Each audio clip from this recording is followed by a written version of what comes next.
इस चैप्टर के शुरुआत में हम देखते हैं क्वींस चैम्बर, जहां महारानी ऑथर और एंटोनी से कहते हैं, मैं तुमसे कही थी इस डुएल को कैंसिल कर दो, लेकिन तुमने मेरी बात ना मानी और तो तुम इस डुएल को हार भी गए। ऑथर कहता है, मैंने समझा इस डुएल के माध्यम से कर्ल को मार देने के लिए ताकि सेकंड प्रिंस को राजगद्दी मिलने में आसानी हो। ये सुनकर महारानी गुस्सा हो जाती है और वे गुस्से से कहती है, तो तुमने ऐसा क्यों नहीं किया? इस डुएल में तुम तो बुरी तरीके से हारे, लेकिन तुम्हारे इस भूल के कारण कर्ल के ऊपर महाराज को और भी ज्यादा ट्रस्ट होने लगा है। ऑथर कहता है, किसे पता था कि उस बीमार लड़के के पास इतने अच्छे तलवारबाजी का स्किल है। मेरी बहन, मेरी तरफ से तो पूरा इंतजाम था। यहाँ हमें पहली बार पता चलता है ऑथर महारानी की भाई था। महारानी कहती है, माइंड योर मैनर्स। महारानी एक डरावना लुक देती है और वे कहती है, मैं अभी तुम्हारी बहन नहीं हूँ,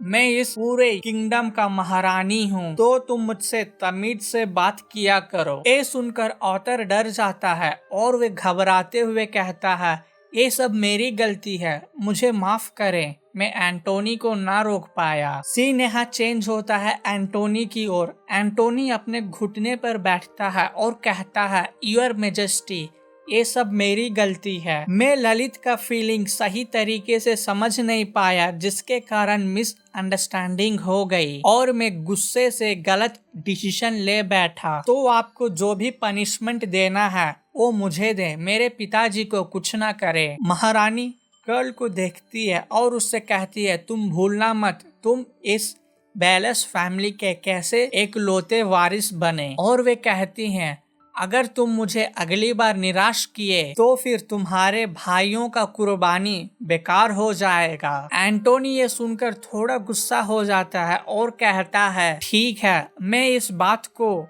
अपने दिमाग से नहीं उतारूंगा। आगे महारानी कहती है, अगर तुम बात को समझ चुके हो तो तुम अब जा सकते हो और ध्यान रखना महाराज को तुम्हारे ऊपर कोई शक न हो। ऑथर और एंटोनी दोनों कहते हैं, ठीक है योर मेजेस्टी। इतना कहकर वे दोनों वहाँ से जाने लगते हैं। महारानी गुस्से से अपने हाथ को पटकती है और कहती है, मेरा बेटा ही अगला राजा बनेगा। और वे गुस्से भरी नजरों से घूरते हुए अपने मन में सोचती है, मैं किसी एरे गेरे को ये राजगद्दी नहीं लेने दे सकती, ये राजगद्दी केवल मेरे लड़के का है। सीन यहाँ चेंज होता है और हम देखते हैं कर्ल और ललित को, जहां ललित कर्ल से कहती है, मुझे पता ही नहीं था तुम इतने अच्छे तलवारबाजी हो, अब तलवार चलाना कब सीखें? कर्ल थोड़ा सोचता है और वे कहता है, मेरे इतने अच्छे तलवारबाज होने का कारण मेरे टीचर हैं, जो कि मुझे अपने पास रख कर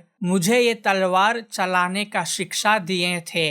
आगे ललित पूछती है, आपका ये स्किल देखकर खुद महाराज भी सरप्राइज हो गए थे, क्या आप ये स्किल सीक्रेटली सीखे थे? कर्ल कहता है, तुम ऐसा कह सकती हो। और वे कहता है, मैंने समझा कि अगर मैं अपने बॉडी का स्ट्रेंथ बढ़ाऊंगा तो फिर मैं इस इलनेस से बाहर आ जाऊंगा, लेकिन ऐसा कुछ नहीं हुआ, वे सब बेकार हो गया। ललित पूछती है, तो फिर आप ये तलवार चलाना किससे सीखे थे? कर्ल ये सवाल सुनकर परेशान हो जाता है और वे कहता है, मैं ये स्किल एक नाइट्स से सीखा था, जो कि इतना फेमस नहीं है, और मुझे ऐसा लगता है अगर मैं बता दूं तो भी आपको पता नहीं चलेगा कि वो कौन था। ललित कहती है, ठीक है, और वे अपने मन में सोचने लगती है, कर्ल इस बारे में बात करते हुए बहुत ही ज्यादा घबरा रहा है। आगे वो सोचती है, क्योंकि ये प्रिंस हैं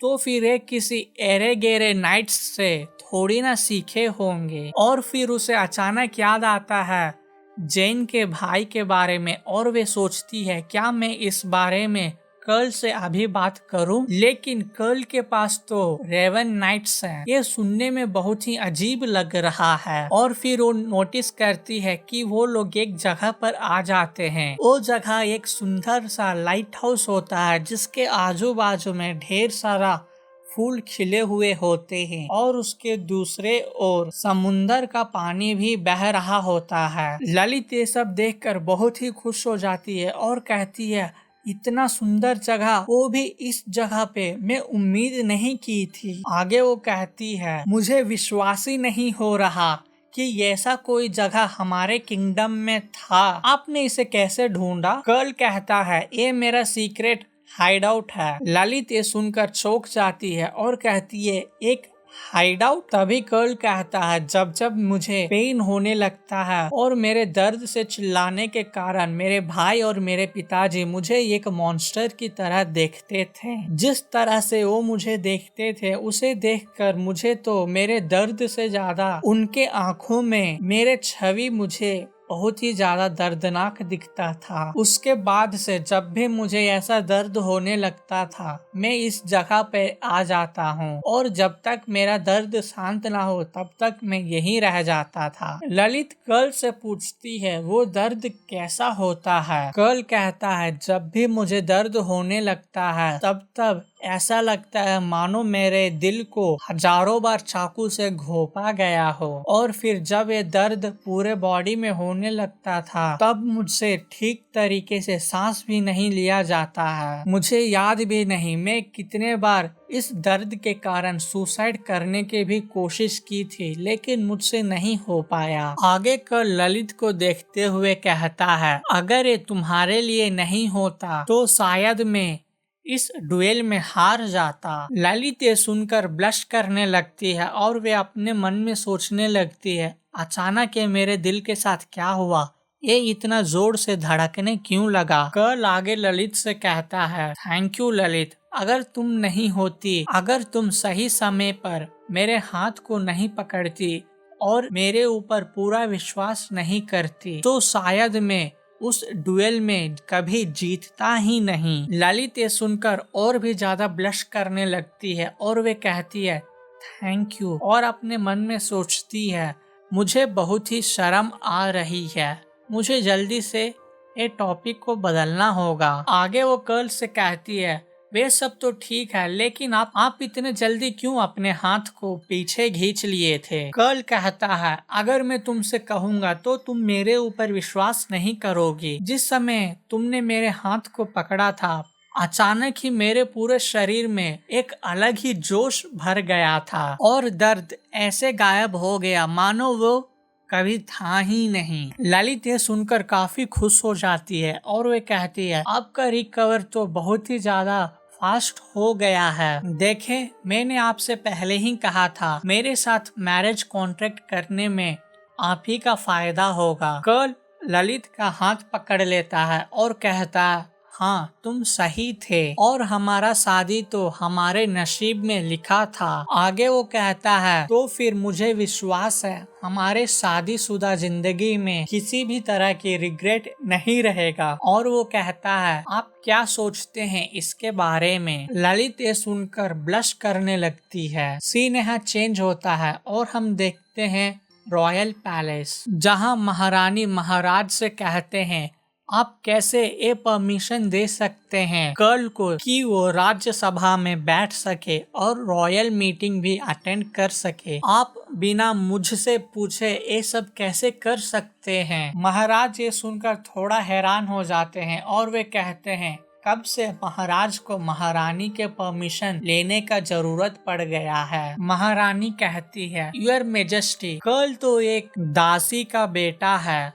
वे कैसे मेरे बेटे के साथ रॉयल मीटिंग में बैठ सकता है? क्या आपने एक बार भी सोचा आपके पीछे मिनिस्टर लोग क्या बात करेंगे? महाराज तभी महारानी के ऊपर एक किताब फेंकते हैं और कहते हैं, बस चुप करो, कर्ल में कोई खोट नहीं है, वे रॉयल मीटिंग अटेंड कर सकता है और इस राज्य में कोई भी समस्या हो तो वे उसके ऊपर अपना विचार भी दे सकता है। और गुस्से भरी नजरों से कहता है, तुम भूलना मत, कर्ल को चैलेंज देने वाला एंटोनी बैलेस था। अगर तुम इस डुएल का आउटकम को नहीं स्वीकार सकती हो तो फिर तुम यहाँ से चली जाओ और अपने भांजे के साथ ही रहो। और वे कहते हैं, मैं इसके बारे में और ज्यादा डिस्कस नहीं करना चाहता। इतना कहते ही वे वहाँ से चले जाते हैं और जाते जाते वे कहते हैं, महारानी के परिवार के प्रति मेरी कोई सहन शक्ति है और मैं चाहता हूँ आप उस सीमा को पार न करें। और वो पीछे घूमकर एक बैडएस लुक देते हैं और कहते हैं, मुझे विश्वास है आपको मालूम होगा मैं किससे घृणा करता हूँ। और वे वहाँ से गेट लगाकर चले जाते हैं। इसी के साथ ये चैप्टर खत्म होता है। मिलते हैं अगले चैप्टर में।